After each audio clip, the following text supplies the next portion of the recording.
Meeting be called to order. Welcome to the April 7th, 2013 meeting. If anybody wants the agenda, there's copies up here. You can get them from Donna. Anybody needs the agenda? Everybody got it? Roll call with vote, Donna. Mayor Brusky? Here. Member Neary? Yes, ma'am. Member Burns? Here. Member Tucker? Here. Member Baker? Yes, ma'am. Member Ashford, or Member Gifford is absent. Member Lynn? Here. City Administrator Giffen. Here. All rise for prayer and the pledge of allegiance.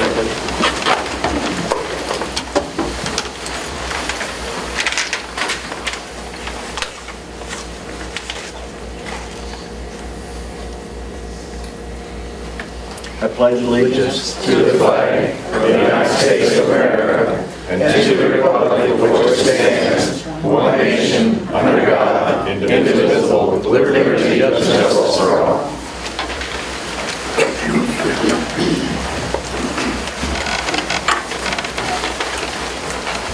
We'll start the meeting with Justine Ryan from the YMCA.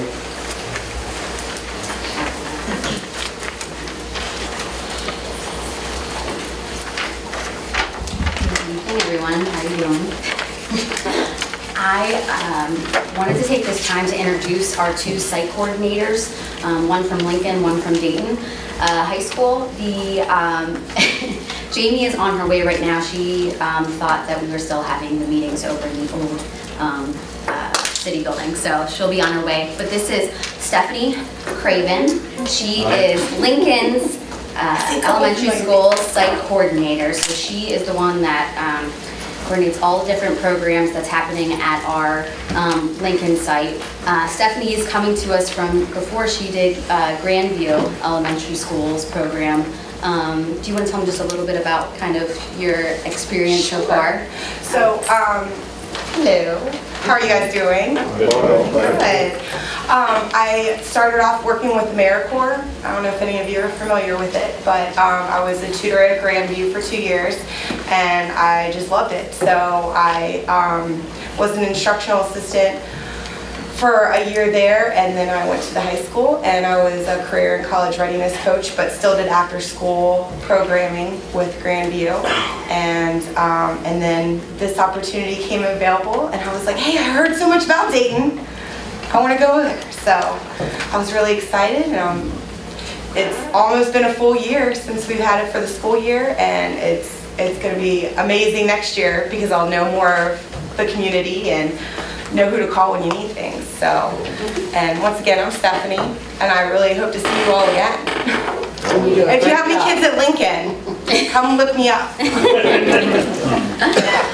And then we have Jamie Gordon, who is our high school coordinator. Jamie has been with us for, I think it's been now 3 years. She started off as an intern and was helping out at the teen center, and then started at the high school and has really taken over there. When I send those little blurbs of the updates, these are the ladies that create those. I just forward them along. So Amy's a little shy tonight, so I won't make her talk, but this is JV, that's Stephanie, and we're just so happy to have them here, and just wanted to introduce them to you guys. Thank you. Welcome. I'll get my updates later. All right. Hey, we should volunteer. Just so you know. Next on the agenda is the audit approval. Has everybody got a chance to look at the audit? I need a motion to approve the audit.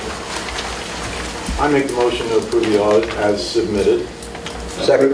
Approved by Joe. Second. Seconded by Bill. All in favor? Aye. Opposed? So ordered. City Administrator's report.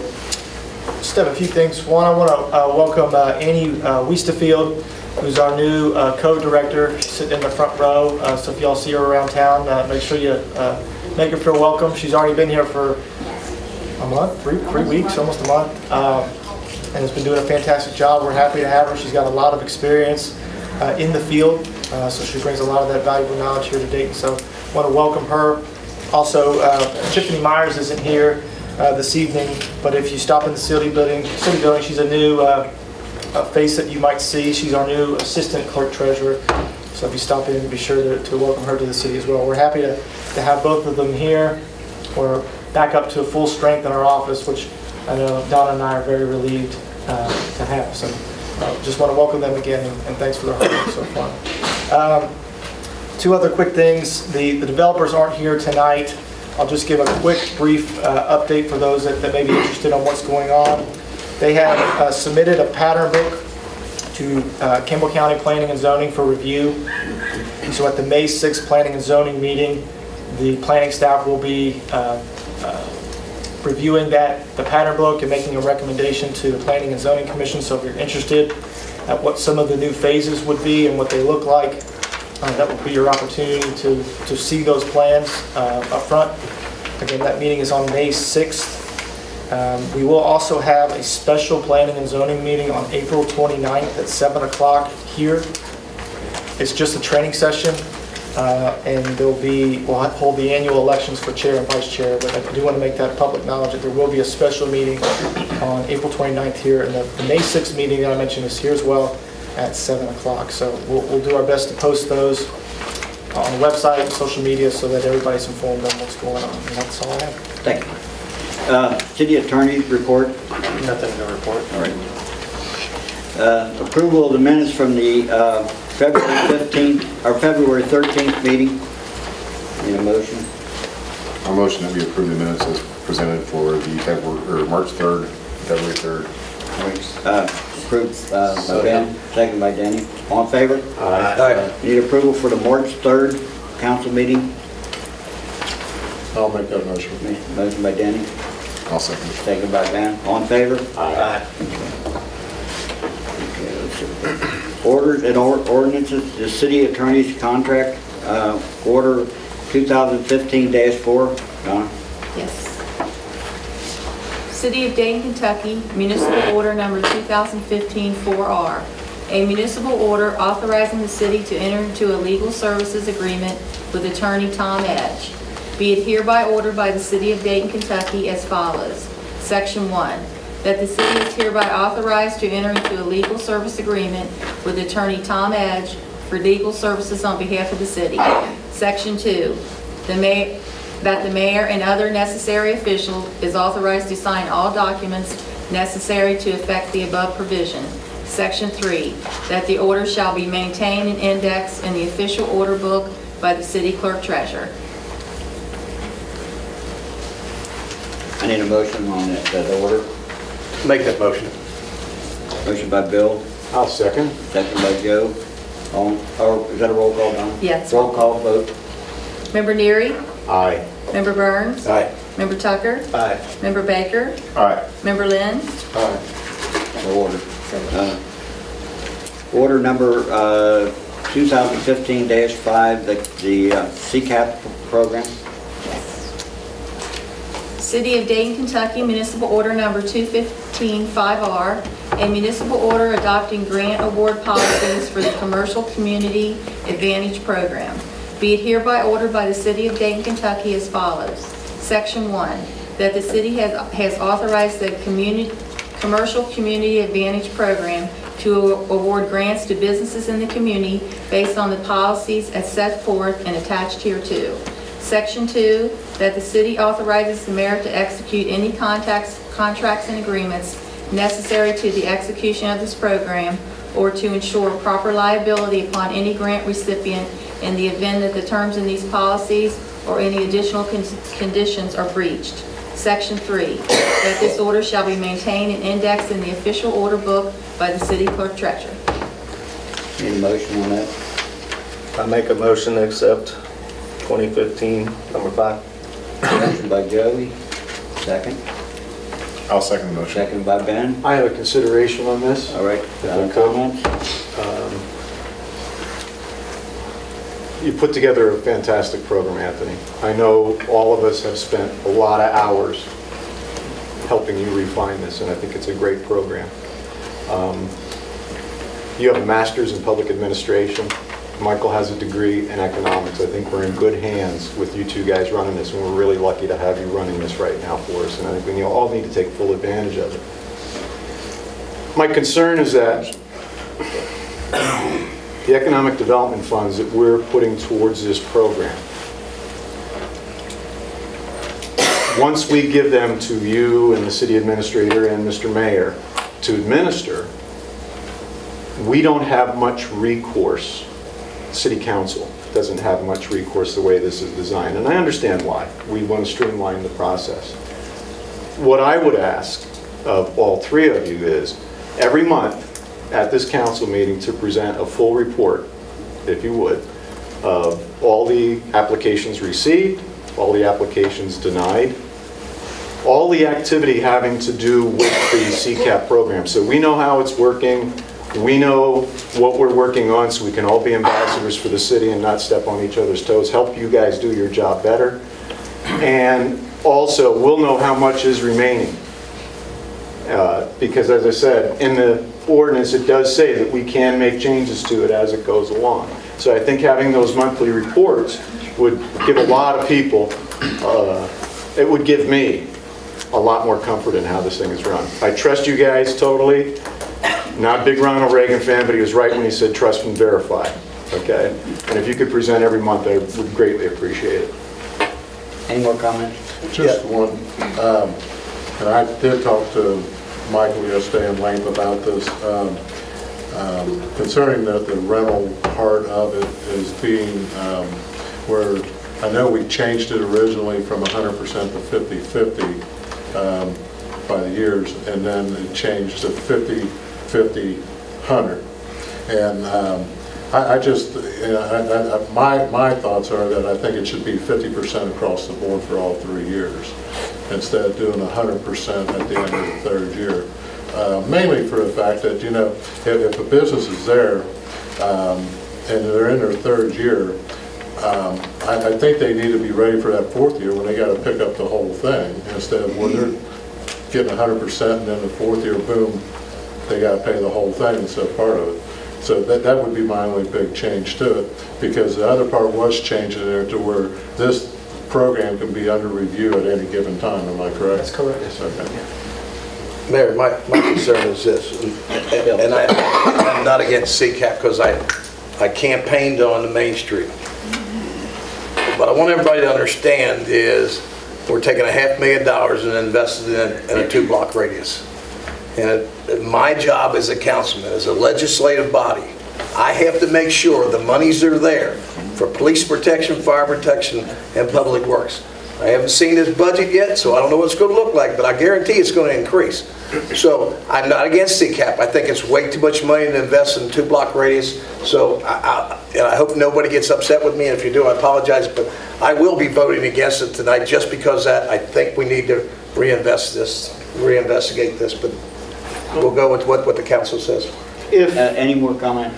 You got a comment? Yes, just to clarify, if we spend zero money on this grant program, we'll get zero investment, correct?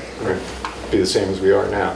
If we were to, by the statement that you put out, if we were to have maximum participation in this, which would be great, we'd have 8 or 9 new businesses on the avenue. the total, I think, was $470,000 of the city's reimbursement, correct? Because of the percentages and everything, what would be the total amount of private investment that would mean? It would, I figured this out earlier today, it's $1.6 million in private investment into the 4-block radius. So it'd end up being over $2.1 million in investment. Yes. Motivated by this program, should it have full involvement. Thank you. We'll agree to disagree, Anthony, on the 4-block and 2-block, because we had many meetings now. And I was told it's a 2-block race, but that's immaterial. We can expand it. Yeah. Any comment? No. Roll call vote, Tom. Member Burns? No. Member Tucker? Aye. Member Baker? Yes, ma'am. Member Lynn? Aye. Member Neary? Yes, ma'am. So ordered. Application for the Little Library. City of Dayton, Kentucky, Resolution Number 2015-6R. A resolution to accept license applications from citizens who would like to own and operate a Little Free Library. Whereas Little Free Libraries are a community motion in the United States movement and worldwide that offers free books housed in a small container to members of the local community. Whereas a Little Free Library program will help promote literacy in the city, improve neighborhood aesthetics, and increase pedestrian activities in an effort to promote safe. And whereas the city will accept license applications from citizens who desire to participate on a first-come, first-served basis. Be it hereby ordered by the City of Dayton, Kentucky as follows. Section 1, that the city will accept applications for licenses from citizens who would like to have a Little Free Library. These applications will be reviewed by the City Council on a case-by-case basis. Section 2, that the city by municipal order may approve subject to conditions, or deny a citizen's application for a Little Free Library. Need a motion? Make the motion to approve order number 2015, number 6. Motion by Joe, seconded by Danny. Any comment? I was one of the first persons to get a little library, so I'm extremely excited about this program. I certainly appreciate Mr. Edge's concerns about our city's well-being in pursuing that issue, so I vote aye as well. Okay. Roll call, Don. Member Tucker? Aye. Member Baker? Aye. Member Lynn? Aye. Member Neary? Aye. Member Burns? Aye. Okay, second, so carried. Second reading of 2015-1, setting the compensating salaries in the number of authorized positions. City of Dayton, Kentucky, 2015, number 1. An ordinance amending ordinance 2014, number 16, setting forth compensation and number of authorized positions for employees under the Dayton Job Classification System. Ordinance and conflict repealed. This ordinance sets forth employee positions, the salary ranges, therefore exclusive of overtime as mandated by law, and the number of authorized positions. It amends to add another police sergeant and 2 police officers, eliminates a police captain, police corporal, and part-time patrol officers, and that is the second reading. Need a motion on the second reading? I make a motion on 2015, number 1. Motion by Danny, I'll second. second by Joe. Joe. Any comments? Roll call vote, Donna. Member Baker? Aye. Member Lynn? Aye. Member Neary? Aye. Member Burns? Aye. Member Tucker? Aye. First reading of 2015-2, establishing a revolving loan fund. City of Dayton, Kentucky, 2015, number 2. An ordinance rescinding ordinance 2004, number 9, which established a revolving loan fund. This ordinance rescinds ordinance 2004, number 9, which established a revolving loan fund and was codified as section 35.30 ET SEQ in the City of Dayton Code of Ordinances. That's a first reading. First reading. First reading for 2015-3, establishing a city civic activity board. I'd like to make a motion to table this in discussion with the city attorney today and the city administrator. This is going to affect another ordinance, affecting another board, and I think it would be more efficient and more prudent to do both at the same time. This is the first reading, though. It doesn't matter. If we do the first reading and we have to make changes to it, then we will have to have another first reading, which could confuse the issue. So I would make a motion that we delay this until our city attorney can put together the revised Main Street ordinance so that we have no gaps and no overlaps. Okay, a motion by Joe. I'll second the table that. Second. Okay. All in favor? Aye. No. Aye. No. Give me a roll call, Don. Member Lynn? No. Member Deary? Aye. Member Burns? No. Member Tucker? Aye. Member Baker? Aye. Not an explanation. That the reason I mentioned that was No, go ahead. Sure, Write it down, please. you got a comment. Is that three no's and 2 yeses, or what is it? Yes, the motion passes. Okay, so it's Motion's passed. tabled. It's tabled. Just table. The just reason is because Yeah, it's today is tabled. the first We're fine. We're time I tabled. saw this in my It's email. tabled. Okay, that's fine. Your reasoning? It was the first time I saw this was about 2 hours ago in my email box, so I didn't have time to properly consider it. All right, thank you. We'll bring it back up for the next, after Attorney Edge looks at it, then we'll bring it back for the reading for next month. Let's see, department head. Justine, you want to talk first? Sure. Go ahead.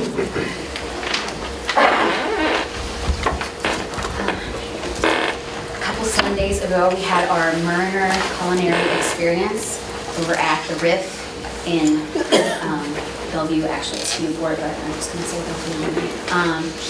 It was wonderful. Thank you for all that came. We had the most representatives, 10 from Dayton, and so it was just so much fun seeing everybody hanging out and just, you know, for a great cause, at least I think so. And we just had a really great time, and I just so appreciate, you know, this city, the community members, all of you are such a big motivation for me. Not that teenagers can ever be, you know, get me in a bad mood or anything, but you know, all of your encouragement, support, words, financials, you know, everything. It's just it's why I'm here, you know, and why I keep going. It's not just the kids, it's all of you as well. So I just want to thank everyone that came so much, and just in general for all of your support. So it was just a really, really neat event. Next thing I have, I wanted to share with you a program that has been going on at the high school that our 21st Century Grant is funding. Bonnie Sizemore, a teacher over at the high school, we created it's a program called the Wake Up Call program, and we select students that have had multiple tardies or absences, and we will give them at their house. We'll give them a call in the morning and wake them up to make sure that they get to school on time. And I think Bonnie said we've served. There's been almost, I think it's between 70 to 100 students that have been a part of this program, and it is increasing the attendance and decreasing the tardiness. So it's really just a really neat thing. And Bonnie comes in about an hour early to school, and we're able to pay her a stipend to do that. And so we're really happy that seems to be going really well. The other, in around January or February, this is the second year the high school's been doing contracting with Torch Prep that provide an ACT boot camp. There are about 10 sessions that they will take. There's 20 students from Dayton and 20 students from Bellevue, and for 10 different sessions they'll do study sessions, and then they'll take a practice ACT test, and then kind of switch back and forth. And I'm really looking forward to seeing the results from those tests. The kids that were in it, they showed up each week and were actually, you know, I don't want to say excited. They were motivated to go there because they knew it was going to help them in the long run. and they were just, they could see the benefit from going. So I look forward to sharing those results with you soon, but I just wanted to let you know we've been doing, that's about our second year doing it, so we hope to continue that. In the 21st century, that's reimburses the school to do that. And otherwise, the students, they do pay about $70. That kind of gives them a buy-in, but it would also be so much more expensive if we weren't able to reimburse it. So it's a great opportunity for them. Lastly, I should have done this a way long time ago and have been wanting to. We are in need of advisory council members for all of our different programs that we'll be discussing, as far as Lincoln's after school program, Dayton's after school program, and the YMCA Teen Center right here. And we haven't set up anything formal, but it would be something where we could, meet once a month. We could. We're very flexible. It's just in the very beginning stages, but this would be for anyone that's just interested in giving input and sharing ideas and ready to take on challenges, and just really so important to have members of the city, adults and teens and kids working together to make it, the best program possible. So anyone that's interested, you can contact me on Facebook, or my number's on the building at the Y. You can find me, I'm sure, or track me down somehow. So anyone that's interested, and that includes all ages. So just let me know. That's it. Thank you very much. Thank you. Keep up the good work. Thanks. Donna, clerk's office. The only thing I have is everybody has a copy of the financials. If you have any questions, give me a call. And as Michael said, we hired Tiffany Myers as a full-time assistant clerk treasurer. She started on March 23rd. It's been tremendous help having someone there. She's doing a very good job, and I believe she's going to come to the May council meeting. That it? That's all. Thank you. Annie, you got anything? Not tonight. All right, thank you. Welcome aboard. Thanks. Police chief? I don't have anything. Just we do have the neighborhood watch Monday, the 13th at Dayton Baptist Church. For all that were there last time, we'd like to have more people show up. It's going to be at 7 o'clock. So for everybody, welcome to attend. Is that it? That's it. Thank you. Doing a good job, getting a lot of good reports. Thank you. Fire chief? Mike? Good evening. In my report submitted to council, you'll find the fire training hours, classes for last month, and our paramedic classes. Also last month, Sandy Health Occupations came to the firehouse to take the firefighters' blood for our annual physicals. So this month they'll be going to Edgewood, Sandy, to have their annual physicals. This is something we do every year, that time of year. On March 24th, I met with Tim Newcomb and Ted Jennings from MediCount. That is our EMS billing company. Went very well. They will be at our next fire board meeting on April 15th at 6 o'clock. We're going to have this at the fire station. We're going to start trying to have them there and see how it works. On March 25th, Captain Hall spent the morning at Lincoln Elementary School for a career day. Said it went very well. So kids had a lot of questions. Then on the March 26th, I spent the day at Dayton High School for career day. We talked to juniors and seniors about the pros and cons of firefighters, earning potential, how to become a firefighter, glimpse in the career, the rewards associated with the profession, and many other things. So it went really well. Also in my report, you'll see the fire inspections for March. You'll see the smoke detectors that were provided in March and the burn permits that were issued. Also, you'll find in my report the EMS runs for last month and our fire runs. That's all. Any questions? Yeah, where's the fire board meeting going to be at? The fire station? Okay. Dayton Fire Station? Yes. And what's the date? That'll be the 15th of this month. Chief Autria, since your presentation last month of your 5-year plan, this has really been bugging me. It's a great, I love what you did with the 5-year plan. I commend you on it. The defibrillators, can you explain why there's a need for these defibrillators? Defibrillators are typically, the lifespan is 5 years. And that's due to the software that is needed to update. What they are is a monitor, which monitors your heart, and also a defibrillator that we take on runs. We have one on a medic unit, one on a fire truck. So basically, for a non-breather or any typical cardiac patient, stroke, seizure, unconscious, we can actually hook the leads up to the patient and print out a sheet. So when we get to the hospital, we can give that information to the doctors. That's the current ones you have? That's what we have now.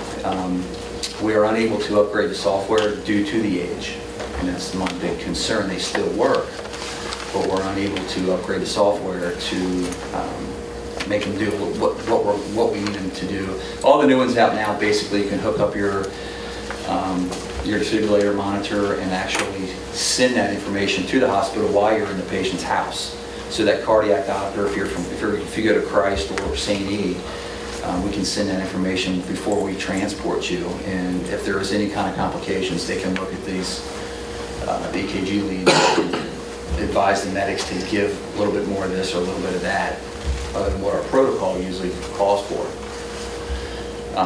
The Hospital Association advised 5 years. Everything I've read, EMS-wise, they're saying 5 years, and it's just right now I feel, and it snuck up on us, and I apologize. It was something that we have so much going on with other apparatus and equipment that it was brought to my attention by our EMS coordinator that you might want to start looking at new medic or new monitor defibrillators. I went, okay, so started doing some research and calling around, and we have the oldest in the county, the two, and they get used a lot. So that's why I added that in and felt like that was priority one, because it is used every day, 5 to 10 to 20 times every other day. And our medic unit does get inspected yearly, and that is one piece of equipment you have to have on your rescue squad in order to run a paramedic unit.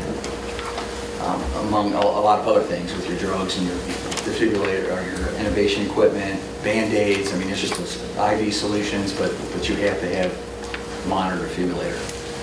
So that's the biggest advantage of these new defibrillators is the ability to transmit the information to the hospital. That's just one, yes. That's what you can do now with them. There's other things that it would be here all night talk medical terms, but what you need to every year is to plug this thing in and upgrade the system. And there's so much that can be done with this system now. Could be done if we upgraded, but unfortunately we're not able to upgrade this system at this time. It's reached its max. Are these new ones like a light years ahead of what these 8-year-old units are?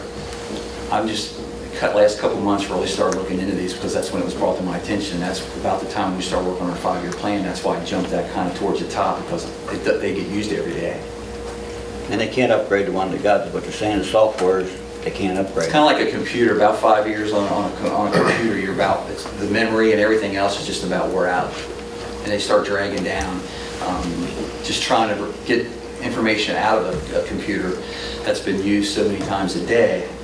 You know, we look at it, we really, especially us and probably Newport, a couple other departments, you know, we try to get the hospital to get back in service because we don't have one making it. So, you know, we went to these tablets and it made things so much quicker, so they're not spending as much time as the hospital. They're getting back in the city limits. And with defibrillator monitors, we're trying to get the information out. Our old laptops that we were using, the tough books, and we just went to a tablet. It's so much quicker. We're seeing all the time.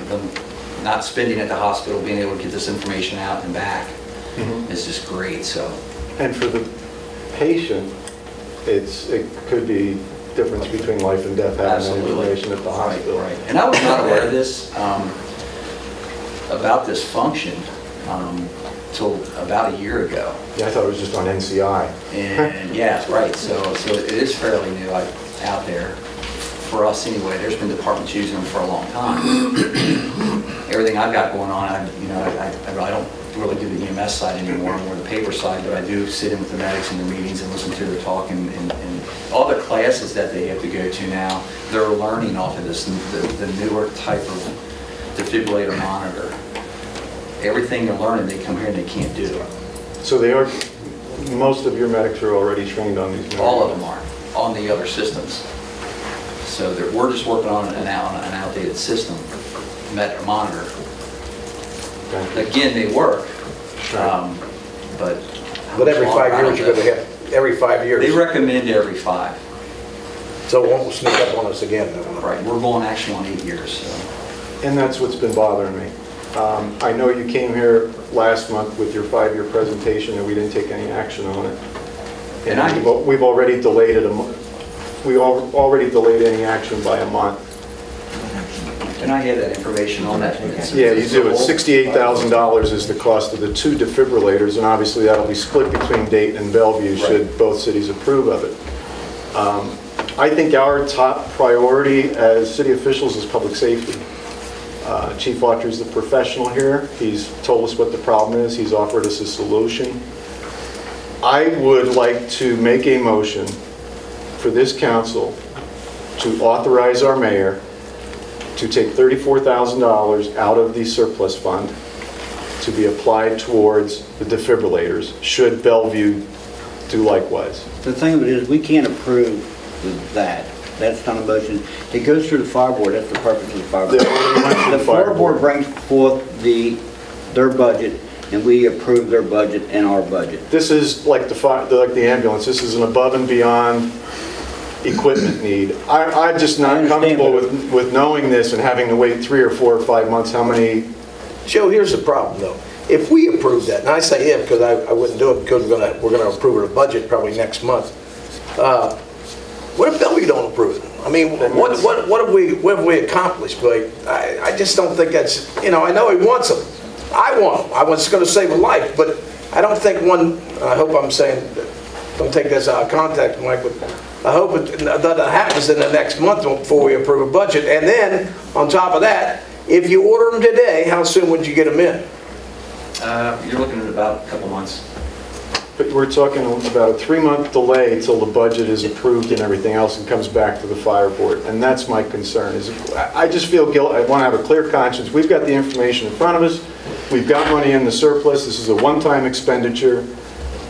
I'm not comfortable with waiting, so I make that motion. If it's not seconded or passed, I'll accept that, but that's my opinion on it. I have a comment on that, I guess. With the budget, where are we at as far as before we could approve this anyway? How far down the line are we really talking? Obviously, we're still in the, I'd say, the early stages of the budget, and we've got everybody's numbers, but we still have to sit down and figure out what's what. June, you'll have a first reading. July, the first meeting in July, you'll have your second reading, and the budget will be passed at that time, if it's passed. In order to make a motion like that, you are overstepping the fire board, and the purpose of the fire board is to bring all this stuff forward to us, everything. Not just to try to cherry pick something out of that budget and say, well, we need it. Yeah, they need it, it's a top priority, and I'm sure they're going to get defibrillators. If they don't get nothing else, they're getting defibrillators because we need them.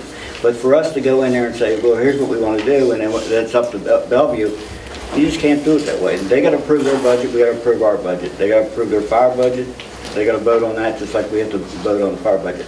But that's come forward through the fire board. That's the way it's always been done. But I thought, Councilman Baker, you were on the fire board and you were at the meeting too. I thought the fire board approved bringing these priorities to the city councils.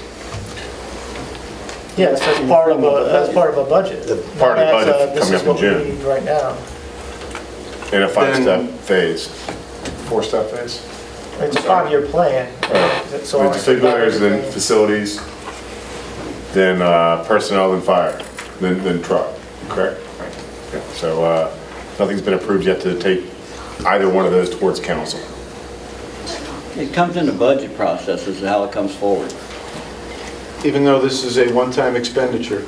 It's all part of the budget, of their budget. It comes through. I'm sorry, I'm a rookie at this. We vote on our budget, Bellevue votes on theirs. If Bellevue would vote for 6% like they used to, and we'd vote for 4%, the budget in Bellevue would go to 4%. Them two numbers would go together to make up the fire budget. But our number is our number, whatever we come up with. So we're saying the fire board right now is laying out their budget. I believe it's completed or almost completed. Where are you at with budget processes? You got a budget for this year, almost finished, or? Budget's done and Okay. given to the cities. Okay, both city managers has the budget right now. We will go through that budget process. It will be plugged into a line item in our budget saying fire board or fire department, and it's got a dollar amount. That's where it gets plugged in. Once our budget gets passed, then we put out the money for whatever they need. Their first quarter gets brought forward. They get the first quarter of their money is given to them July 1, or that first week of July. And that's how it works. Question. Go ahead. Chief Autry, those defibrillators are in the Yes. upcoming budget? Those are accounted for? Okay. Okay. Mike, and the defibrillators are working. Yes. They're just, you just can't do the one main feature, but there's other features that will be available once you upgrade, basically. Absolutely. But what you cannot upgrade these, well, I understand Right. software, you can't Right, upgrade you them. can't upgrade these, but the new ones will be. They're out of support. Right.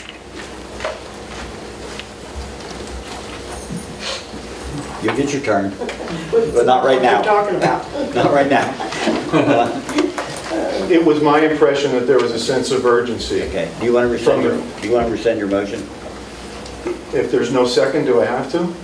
No. No? No, leave it on the table then. Does anybody want a second? Okay, for no second, it dies for lack of a second. Anything else, Mike? That's all I have. Thanks, Steve, appreciate it. Good job, guys. Thank you. Where we at? Rick from Public Works. We've been working at Sergeant Park, and we just have a couple more issues to deal with, and the park will be ready to be open. The floodgates will be going up hopefully next week. It'll probably take us a good day and a half to finish completion and taking it back down, putting it away. And just staying on the storm drains and stuff like that, trying to control the water that we've been getting. Eric, what's the status on the front end loader that we had, was it the front end loader or? Yeah, the backhoe. Backhoe. Yeah, according, it was supposed to be coming in maybe at the end of this week, first of next More than week. likely the first of next week. Right. Very good, okay. And then we'll be cutting the flood wall here pretty soon. For everybody that's down for, we kept the floodgates up, a portion of the floodgates up. We're required to have them inspected every so often, every 5 years. So since we had to put them up in preparation of potentially extreme high water, we left them up until we can get our backhoe back so we can complete the assembly, get it inspected by the Corps so we don't have to reassemble it sometime in the middle of the summer. So that's the reason they're still up. As soon as we get our backhoe back and complete it, we'll let everybody know when they'll be working on it. As soon as they finish getting inspected, we'll take them down. So sorry for the inconvenience, but that's the reason they're still up. Anything else, Rick? That's all I have. Thank you. Anthony, Main Street.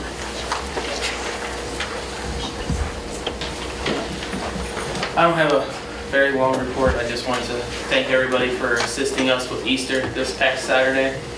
The Easter egg hunt, I should say, sorry. Went over great. We have tons of volunteer support. We had, I think, upwards of 2,300 eggs. Without the kids, they were gone within 3 minutes.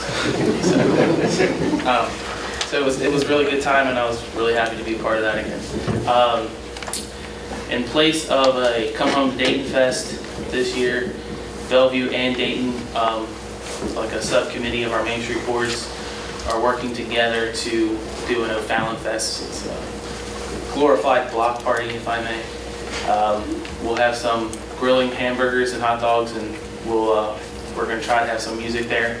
But the whole purpose is just to have these two neighborhoods finally come together and cherish our culture together. That'll follow immediately after Memorial Day Festival, the parade, sorry. So, Do you know where it's going to be at? I know it's on a fountain, but do you know where it'll roughly? It'll be the block between 8th and 9th. Right below the bridge and above Riverside. Before I conclude my report, I just want to thank council for passing CCAP. I know it's a big order to fill. Like I said when I first introduced it, I promise you I will jealously covet its integrity. So you can count on me to do that. So, thank you. Thank you, and thanks for the good job on CCAP, you and Michael both. You did a great job on it. Thank you very much. Correspondence, Donna? No, I don't have anything. Standing committee reports, finance, member Lynn? Waiting to hear from Michael to start on the budget. And we'll look, over the next couple of weeks, maybe sometime in the middle of April, towards the end, we'll get a meeting. Public Safety Member Gifford. Has anybody from the Public Safety Committee got anything to report for Mr. Gifford? I don't. All right. Julie? Public Works Member Burns? No report. Parks and Rec and Real Estate Member Tucker? You got a report. Yes, they've been busy. The new park board is up and running. They've had a couple meetings already. The biggest thing that they've been working on and they've approved is they're going to be doing a lot of work to the ball fields at Gillen. The infields of both fields are going to be resurfaced. They're bringing in like 100 tons of dirt total. So that should go as soon as we stop getting rain. And we were actually scheduled for last week, but with everything we've had, it's getting pushed further and further back. But we're next on the list. And other than that, they're working hard getting things done. So they're kind of reviewing everything, trying to get the lay of the land. Thank you. They are doing a good job, though. Personnel Law and Printing Member Neary. I presume that all the city positions are filled now. No, there's one left. There's one small one left for public housing. Okay, well, that's a board position. On the law, I welcome Mr. Edge. Looking forward to working with you. We've already done a lot of work on some of the ordinances, and I apologize about the ordinance that we had to do a first reading on tonight that involved the CCAP. We'll be more diligent in investigating these things well in advance. And then on the printing, Michael, where do we stand on putting the ordinances online? I know you had sent out some estimates. That's about the extent. I've met with a couple companies that can do it a little differently than American Legal. If you recall, the quotes that I had for American Legal are pretty high. The way they host it is very user-friendly, but the expenses are high. We met with like the Waltz Business Solutions of the area that have made recommendations just as well. Those prices are fairly high as well, with limited user-friendly abilities. I've spoken with our new attorney, Tom Edge, on maybe a way we can do it in-house, so it still is ongoing. If you'd like, I'll bring all the numbers to the May meeting with any recommendations from what Tom and his office are able to do for us, and she'll be able to make a determination on what's best. If you do want to get it online, which is the best route to go, if you want to go high-end, or if you want to figure out a way where we can do it with low cost and still be, user-friendly, still get the purpose out of it that we want. I think we should be able to have that by then. Right now, I've just got a lot of costs and they're high. And that's my sense of urgency on it, Mayor, is you're working on next year's budget, and this may have to be a line item in the budget. I just want to have a decision made of at least a ballpark figure that we can put towards it. Yeah, I understand. That's all I have, sir. All right, thank you. Economic Development Member Baker. Obviously, it was a pretty busy month, I believe, in the economic development field with the CCAP. We met many times, many hours, many members. So I appreciate Anthony's work on that. Michael and myself also met with some real estate agents as far as working on more proactively marketing our industrial park for available properties and continue to bring in economic development through that arena. First meeting's been done with them. We expect many more. It's extremely exciting to be on the economic development part this month with the CCAP. So that's pretty much my report. It's kind of non-descriptive right now, but I believe in the next few months, when these incentives start to take hold, we'll have a lot more exciting reports. Thank you, Ben. Thank you. Petition, audience. Do you want to speak? I have a question. When something breaks down with the city building or the fire department or the police department, don't you have money set aside to replace those items if they're not working properly, or if you need to buy new ones? A lot of the fire department. Sure. A lot of the departments that we have built-in line items for maintenance repair, building repair, upgrading, and I get the question a lot. People that are looking at the budget, they wonder, well, why is this still there? It doesn't look like you spent any money. Well, it's in there because we need to be prepared if something happens. In any department, whether it's fire, police, or public works, the equipment's not cheap, so we need to, we do have those line items built into the budget already in case of whether it's building maintenance, whether it's vehicle maintenance, all that stuff's in there. So why can't the fire department go ahead and receive new defibrillators? Well, the fire department's a little different. Oh. because it's an interlocal agreement between the two cities. It's not as I don't want to say simple, but they don't work the same way that their other departments work. Okay. Joe, I have a question for you. On the park board, are they going to put new sinks and things in the restrooms down there? As far as I know, nothing has been planned for that now. They have fixed some sinks, and they have fixed some sinks within the concession stand already. But honestly, they just did a walkthrough, I think last Sunday or 2 Sundays ago, and they're kind of getting a work list together of where they need to go. But they have gone through some minor repairs so far. Okay. All right, thank you. You're welcome. Sir? Thank you. Over here. Yes, please. All right. My name is Jim McLaren, and I own the home at 9114 4th Street, which is in the industrial area, the industrial park that was established some years ago. I've owned this home quite a long time and recently had it on the market trying to sell it. And I'll tell you that I only owe $27,000 on the property, and I was asking $30,000 for it because my previous tenant sort of left it in a mess. Now I've been unable to sell it. And I don't want to blame it on anything, but every time I had somebody look at it, I had to tell them that the property was in this industrial park and that at any time the city could come in and say, we're going to give you what we deem fair market value for it and buy it for the betterment of the city. I'm going to have to put some money into the house in order to sell it, I suppose. And my question for council, forgive me if I'm talking in the wrong place, but I spoke with Mr. Gifford about this some time ago. Is there any plan in place or any thought to rescinding at least say phase 5 where my home is of the industrial park, because I'm prohibited from making any additions. I can't add anything onto the home. I can make repairs, but I can't necessarily improve the property I can't even put a porch on the back of it to keep rainwater away from it, where I just spent a significant amount of money having foundation repair. I had an electrical upgrade down there, and I brought someone down there, I forget who it was, but they gave me the go-ahead to hire an electrician to improve the electrical service coming into the house because they deemed that a repair. But, you know, I don't want to have to run to the city every time I think about doing something. So I guess my question is has there ever been any consideration to relieving some of the homeowners in that area from improving their properties, adding on to them? And again, I apologize if I'm in the wrong place, you know, asking this question. Maybe I should have went to a council meeting or something. So I don't know who to direct my question to.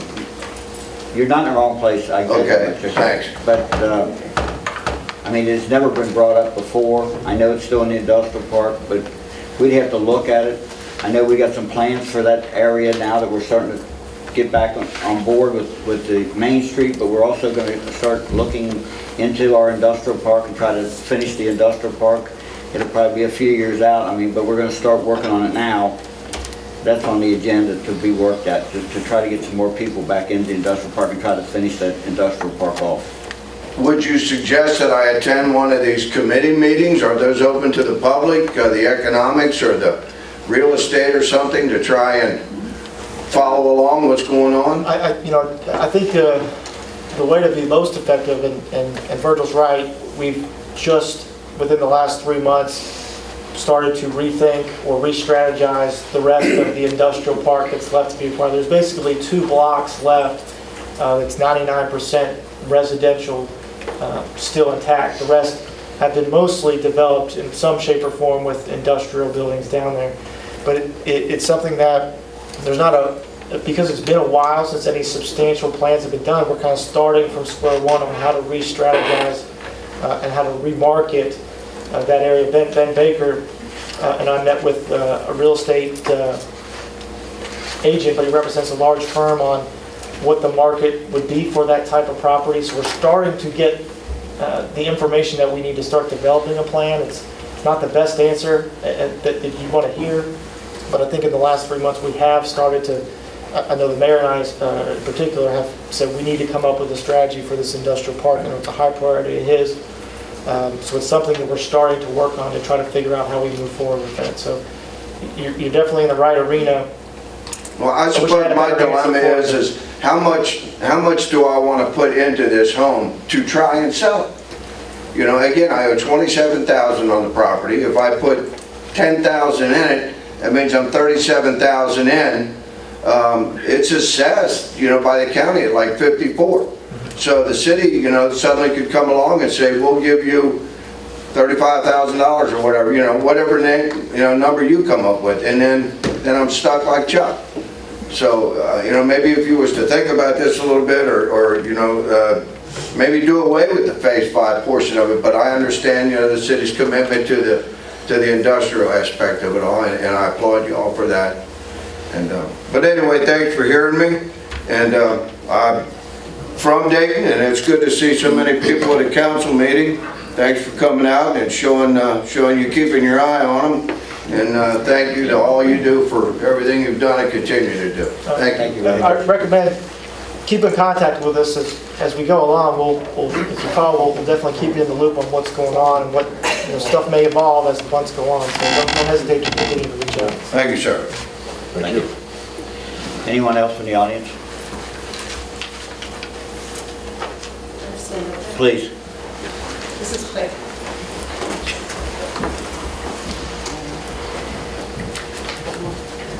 I just had a quick question. I'm not sure what the appropriate person to talk to is, but I live up from Irvin, and over the winter, a little brick house burnt through. So it's basically a skeleton. And it sits there every day. Now that the weather's warm, a lot of kids are out there, and it just looks sort of like, when you look through it, like a death trap. We're working on that. Okay. We're literally working on it. We got some issues with the lady that owns it's in the military in a war zone, so Annie's working on that as we speak. We've been on that. We got on that right away. Okay, good. Okay. All right. Thank you. Museum's open Saturday from 10 to 2. Museum. All right. Thank you. I won't go up there. I'll just. Thank you. Anyone else in the audience would like to speak? Anyone else? Unfinished business? Do you have any unfinished business? New business? I'm liking this. We don't need to go in executive session for any reason? No, we do not. Okay. I need a motion to adjourn. Make a motion, we adjourn. Motion by Bill, second by Danny. All in favor? Aye. He's adjourned.